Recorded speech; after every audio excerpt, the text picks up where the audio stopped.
I-check natin ngayon yung ano, kung anong mga minor or major na damage dito sa bahay. So at least po may idea kayo kung papaano at kung ano yung may check nyo pag nag-turnover na. Sa amin po, unang-una, ito yung yan, major sa amin yan. Major na kailangan gawan nila ng paraan. Ayusin po nila. Tapos, dito po, inayos na nila ito eh. Basag po yan, nakaraan. Pero, akala ko, papalitan nila ng hamba, pati pinto. Ito po, basag din po yan, kaso tinapalan lang. Hindi ko alam kung anong pinantapan. Dito sa baba, meron pa, hindi nila ata nakita to. Tapos, makikita nyo po, sa CR nyo, may ganyan. May nakausli. Hagdan po yan pa second floor. Nakausli po. So, nasa sa inyo po kung papatanggal nyo or hindi. Pero ang pangit tignan. So, mas okay ata papatanggal. Dito tayo sa kusina. Ngayon po, so far maulan naman. So, na-check ko na yung mga bubong. Wala naman ako nakita ang mga tulo. Dito sa kusina, wala naman. Tapos may Meralco na po kami, submeter lang. Ano na po yan? Gumagana na po yan. Inoff ko lang yung kontador. Eto, may Meralco, ay may metro na po kami ng tubig. Yun nga lang, wala pa siyang, hindi pa ata nila binubuksan. Kaya hindi pa ako makapag-testing kung mga barado ba ang sink, pati yung CR. So, ganito po yung matuturn over sa inyo. Hindi po totoo yung skim coat, wala po.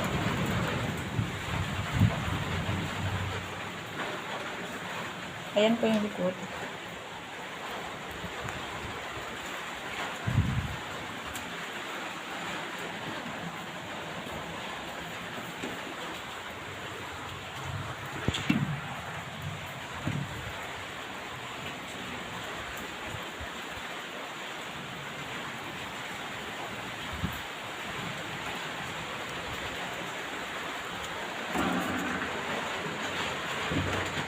Sa ngayon, wala namang tulo dito sa baba.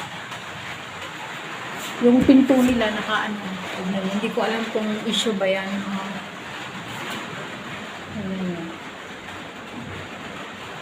May tagus eh.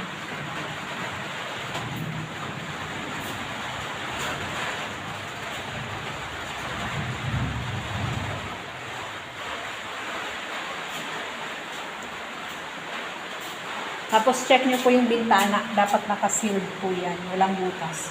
Ito po, labasan na yun ng tubig. Dapat naka-sealed po dito. Oh. Wala naman siyang tagas or butas. Naka-sealed po yan. Ayan.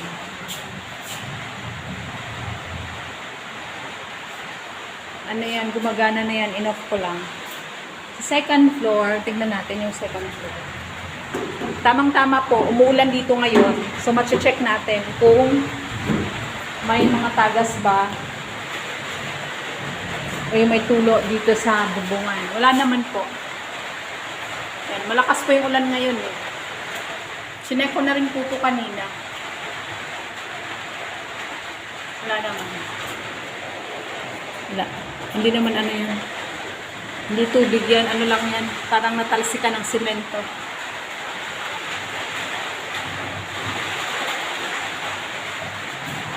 Dito sa kwarto, kailangan naka-sealed po din dito na sa bintana. Check nyo rin po yan.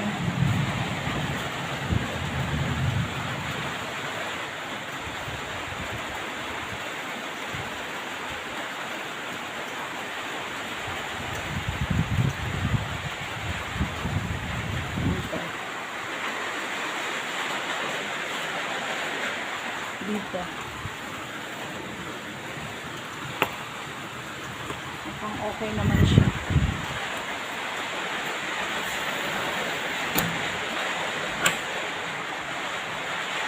Ito yung kabuuan ng second floor.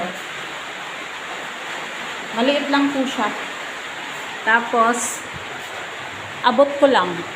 Kasi ano po, ang height ko ay 5'1". So, abot na abot ko po ang ilaw. Mababa lang po yung ceiling. Hindi siya pwede sa mga matatangkad. Check nyo rin po ito tingnan nyo. Yan o. Ano yan maluwag yung screw. Yan. Hindi nila inayos. Dapat po papaulit yan. So far naman, wala naman akong nakikitang tulo dito sa bubong. Ito po, tingnan niyo yan. Hindi nila inayos din.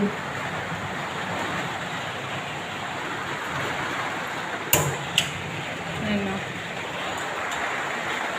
Dapat iniskuhan po nila. Tingnan niyo po.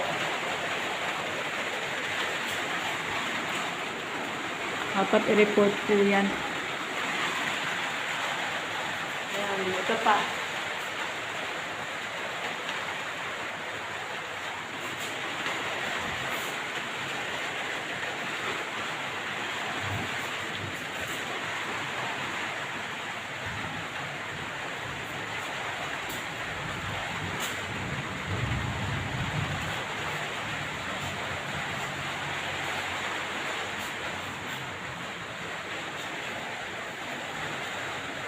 Baba na tayo. Alikabok pa. Yung ceiling. Pinapalan na po nila.